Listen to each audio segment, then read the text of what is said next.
अस्सलामुअलैकुम hi friends welcome to जमशीस lifestyle इनकी वीडियो என்ன பார்க்க போறோம்னா ஹோட்டல் ஸ்டைல் சாண்ட்விச் எப்படி வீட்லயே டேஸ்டா செய்யறதுங்கறத பார்க்க போறோம் ஸ்கிப் பண்ணாம ஃபுல்லா பாருங்க வாங்க வீடியோக்குள்ள போலாம் ஃபர்ஸ்ட் நம்ம சாண்ட்விச்ல ஸ்டஃபிங் வைக்கிறதுக்காக வெஜிடபிள்ஸ்லாம் குட்டி குட்டியா சாப் பண்ணி எடுத்துக்கலாம் இன்னைக்கு ஆனியன் கேப்சிகம் அதுக்கு அப்புறம் கேபேஜ் மூணுமே எடுத்துர்க்கேன் மூணுமே எவ்வளவு குட்டி குட்டியா நறுக்க முடியுமோ அவ்வளவு குட்டி குட்டியா நறுக்கி எடுத்துர்க்கேன் இந்த சாண்ட்விச்சை நான் ஏற்கனவே நிறைய டைம் ட்ரை பண்ணியிருக்கேன் டேஸ்ட் ரொம்ப சூப்பராகவே இருக்கும் எங்கள் வீட்டில் எல்லாருக்குமே இந்த சாண்ட்விச் ரொம்ப பிடிக்கும் அதே மாதிரியே ஹஸ்பண்டோட சிந்தா பையன் என்னோட பிரதர் இன்லாம் எனக்கு தம்பி மாதிரியே சொல்லலாம் அவங்களுக்கு இந்த சாண்ட்விச்னால் ரொம்ப பிடிக்கும் அக்கா இந்த சாண்ட்விச் எப்போ செஞ்சாலுமே என்னை கூப்பிடுங்கக்கா அப்படின்னு சொல்லுவாங்க சரி அவங்களும் ஸ்கூல் விட்டு வந்துடுவாங்க அவங்களுக்கும் கால் பண்ணி சாண்ட்விச் செஞ்சுருக்கேன் தம்பி வாங்க அப்படின்னு சொல்லியிருந்தேன்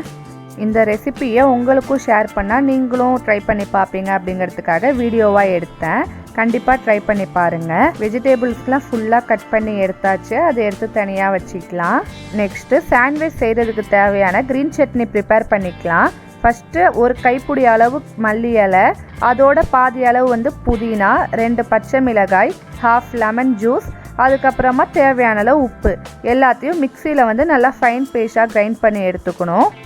அவ்வளோதான் க்ரீன் சட்னி ரெடி ஆயிடுச்சு நெக்ஸ்ட்டு சாண்ட்விச் செய்கிறதுக்கு ரெட் சட்னி எப்படி செய்யலாங்கிறத பார்ப்போம்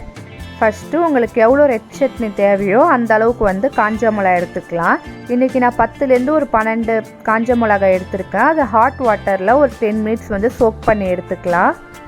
10 மினிட்ஸ் கழித்து நம்ம சோக் பண்ணி வச்சுருக்க மிளகாவை மிக்சர் ஜாரில் மாற்றிக்கலாம் ஒரு 5 பல் பூண்டு ஹாஃப் லெமன் ஜூஸ் தேவையான அளவு உப்பு ஹாஃப் டேபிள் ஸ்பூன் ஜீரகத்தூள் எல்லாத்தையும் போட்டு இதையும் நல்லா ஃபைன் பேஸ்ட்டாக கிரைண்ட் பண்ணி எடுத்துக்கணும்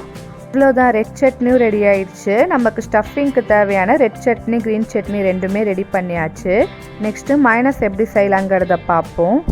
நெக்ஸ்ட்டு இன்றைக்கி மீடியம் சைஸ் மிக்சர் ஜார் எடுத்திருக்கேன் அதில் ஒரு 5 பல் பூண்டு 3 எக் எல்லாத்தையும் ஆட் பண்ணியிருக்கேன் அதில் ஒரு 5 to 6 மிளகு தேவையான அளவு உப்பு ஹாஃப் லெமன் ஜூஸ் எல்லாத்தையும் ஆட் பண்ணி நல்லா கிரைண்ட் பண்ணி எடுக்கணும் கிரைண்ட் பண்ணக்குள்ளே எண்ணெய் ஊற்றி பல்ஸ் மோடில் போட்டு எடுத்தால் மைனஸ் நல்ல கன்சிஸ்டன்சிக்கு வரும் அதோட கன்சிஸ்டன்சி நல்லா திக்காக வர வரைக்குமே நம்ம கொஞ்சம் கொஞ்சமாக ஆயில் ஊற்றி அதை பல்ஸில் போட்டு மிக்ஸ் பண்ணிகிட்டே இருக்கணும் அப்படி மிக்ஸ் பண்ணால் டேஸ்டியான மைனஸ் ரெடி ஆகிடும் சாண்ட்விச் செய்கிறதுக்காக red chutney green chutney minus அதுக்கப்புறமா வெஜிடபிள்ஸ் எல்லாமே சாப் பண்ணி முடிச்சாச்சு நெக்ஸ்ட்டு ஸ்டஃபிங் எப்படி மேக் பண்ணலாங்கிறத பார்ப்போம் ஃபஸ்ட்டு ஒரு பவுலில் நம்ம கட் பண்ணி வச்சுருக்க அது கேபேஜ் கேப்சிகம் அதுக்கப்புறம் ஆனியன் எல்லாத்தையும் ஆட் பண்ணி அதில் ரெட் சட்னி க்ரீன் சட்னி ரெண்டுத்தையும் கொஞ்சோண்டு ஆட் பண்ணி எப்படி காரம் இருக்குது அப்படின்னு சொல்லி செக் பண்ணிக்கலாம் நெக்ஸ்ட்டு நம்ம அரைச்சி வச்சுருக்க மைனஸையும் இது கூட தாராளமாகவே அப்படியே மிக்ஸ் பண்ணி எடுத்துக்கலாம் ஏன்னா இந்த ஸ்டஃபிங்க்கு டேஸ்ட் கொடுக்கறதே இந்த மைனஸ் தான் ரெட் சட்னி க்ரீன் சட்னி ரெண்டுமே அதோட ஃப்ளேவர்ஸை என்ஹான்ஸ் பண்ணி கொடுக்கும் ஸ்டஃபிங் எல்லாமே ரெடி நெக்ஸ்ட்டு நம்ம எப்படி ப்ரெட்டில் ஸ்டிஃப் பண்ணுறதுங்கிறத பார்ப்போம் ப்ரெட்டில் ஒரு சைடில் க்ரீன் சட்னி ஃபுல்லாகவே நல்லா அப்ளை பண்ணி எடுத்துக்கிறேன் இன்னொரு சைடில் ரெட் சட்னி அப்ளை பண்ணி எடுத்துக்கிறேன் உங்கள் வீட்டில் குழந்தைங்க இருந்தால் அந்த ரெட் சட்னி கம்மியாக அப்ளை பண்ணிக்கோங்க இல்லைனா ஆப்ஷனல் அப்ளை கூட பண்ண வேணாம் ஏன்னா காரம் அதிகமாக இருக்கும் 2 சைட்ஸுமே 2 சட்னியும் ஃபுல்லாக அப்ளை பண்ணி எடுத்தாச்சு நெக்ஸ்ட்டு இது ரெண்டுத்துக்கும் நடுவில் ஒரு ப்ரெட்டை எடுத்து நம்ம மிக்ஸ் பண்ணி வச்சுருக்க ஸ்டஃபிங்கை எவ்வளோ ஃபிக்ஸ் ஆகுதோ அந்த அளவுக்கு வச்சிக்கலாம் நெக்ஸ்ட்டு ஸ்டஃபிங்க்கு மேலே இன்றைக்கி நான் ஒரு சீஸ் ஸ்லைஸ் எடுத்திருக்கேன் அப்போ தான் ஹீட் ஆகி மெல்ட் ஆகும்போது அந்த ஸ்டஃபிங் கூட சேர்ந்து டேஸ்ட் இன்னும் சூப்பராகவே இருக்கும்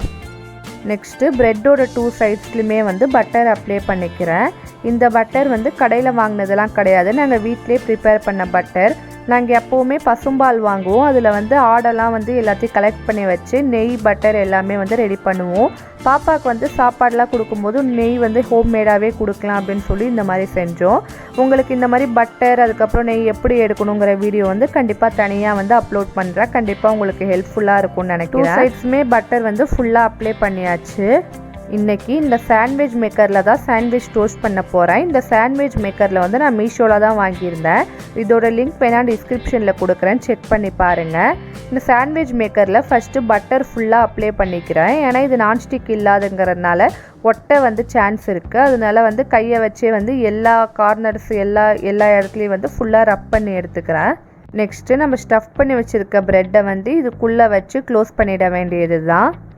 நெக்ஸ்ட்டு சாண்ட்விச் மேக்கர் எடுத்து ஸ்டவ்வில் வச்சு லோ ஃப்ளேம்லேயே வச்சு 2 சைட்ஸும் திருப்பி குக் பண்ணி எடுக்கணும். ஏன்னா ஃபாஸ்ட் ஃப்ளேமில் வச்சா சீக்கிரமாக தீய வாய்ப்பு இருக்குது, உள்ளே இருக்க சீஸுமே மெல்ட் ஆகாது. அதனால லோ ஃப்ளேம்லேயே 2 சைட்ஸுமே திருப்பி குக் பண்ணி எடுக்கணும். சாண்ட்விச் டோஸ்ட் ஆனதுக்கப்புறமா சாண்ட்விச் மேக்கர்லேருந்து சாண்ட்விச்சை வெளில எடுத்துடலாம். பார்க்கவே ரொம்ப டெம்ப்டிங்காக இருக்குது, சீஸ்லாம் மெல்ட் ஆகி டேஸ்ட்டும் ரொம்ப அல்டிமேட்டாகவே இருந்துச்சு. சாண்ட்விச் மேக்கரில் வச்சு குக் பண்ணதுனால அது ஆட்டோமேட்டிக்காக 2 பீசஸாக கட் பண்ணி கொடுத்துரும். பார்க்கவே ரொம்ப சூப்பராக இருந்துச்சு. கண்டிப்பாக நீங்களும் உங்கள் வீட்டில் ட்ரை பண்ணி பாருங்கள். கண்டிப்பாக உங்களுக்கு இந்த வீடியோ பிடிக்கும்னு நினைக்கிறேன். நான் போடுற வீடியோஸ்லாம் உங்களுக்கு பிடிச்சிருந்துச்சுன்னா மறக்காமல் நம்ம சேனலை சப்ஸ்கிரைப் பண்ணி பெல் ஐக்கானை ப்ரெஸ் பண்ணுங்கள். அப்போ தான் நான் போடுற வீடியோஸ்க்கு நோட்டிஃபிகேஷன் வரும். இந்த மாதிரி இன்னொரு வீடியோவில் பார்க்கலாம். அஸ்ஸலாமு அலைக்கும்.